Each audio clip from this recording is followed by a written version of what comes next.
Hello, j'espère que ça va bien.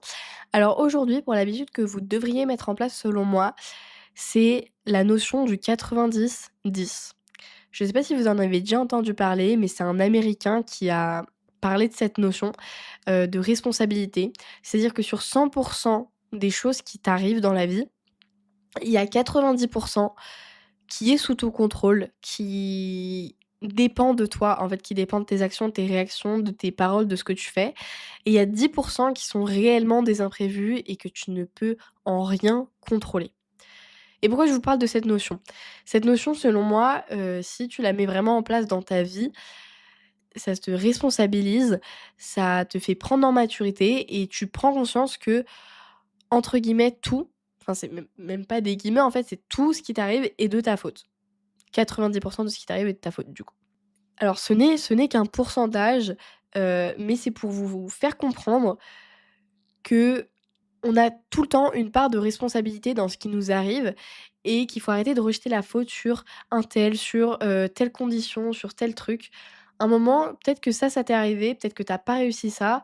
Alors effectivement, peut-être qu'il y a des conditions qui n'étaient pas du tout idéales et que du coup, ça t'a pas du tout aidé dans le truc, mais la conclusion, c'est que t'as pas réussi ça et même si les conditions n'étaient pas avec toi, ça n'empêche que tu ne l'as pas réussi dans tous les cas.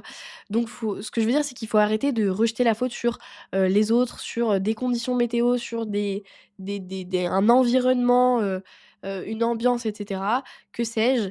Il faut quand même retenir que toi, tu as ta part de responsabilité et il faut se concentrer non pas sur la faute des autres, sur, les conditions et cetera. Il faut se concentrer sur toi, qu'est-ce que tu aurais pu de faire de mieux pour que tu réussisses, pour qu'il ne t'arrive pas ce qu'il t'est arrivé.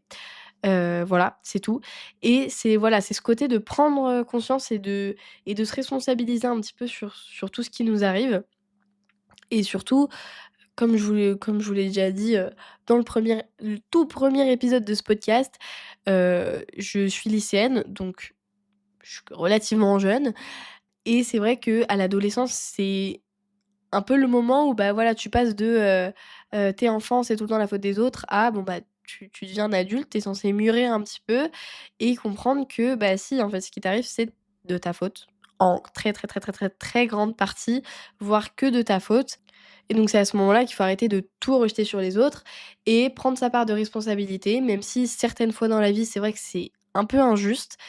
Mais voilà, faut savoir garder son calme, garder son sang-froid et se dire: «Bon, bah, OK, c'est arrivé ça, peut-être que ma part de responsabilité est vraiment infime dans cette situation, mais n'empêche que j'ai quand même ma part de responsabilité. Donc moi, qu'est-ce que j'aurais dû faire pour que ça n'arrive pas ou pour que ça arrive justement?» Là, l'habitude du jour, c'est pour vous vraiment vous transmettre le côté de vous responsabiliser et d'arrêter de rejeter tout sur les autres parce que ça va vraiment pas vous amener vers une vision mature de la vie, et plus vous allez prendre vos responsabilités et dire: «OK, ça, c'est de ma faute», plus vous allez prendre le contrôle, en fait, des choses qui vous arrivent. Parce que oui, peut-être qu'au début, ça va être un peu, entre guillemets, «ça va piquer l'ego» parce que tu te dis: «Ah ça, c'est de ma faute et tout et tout». Oui, mais du coup, après ce que tu vas faire, du coup, tout est de ta faute. Là, on parle du négatif, mais tout ce qui t'arrive aussi, de positif, bah oui, c'est grâce à toi, du coup, là. C'est parce que tu es responsable de ce qui t'arrive, donc tu es responsable des choses positives et des choses négatives. Voilà pour cette habitude sur la responsabilité. Si vous écoutez cet épisode le matin ou dans la journée, eh bien écoutez, je vous souhaite une très bonne journée.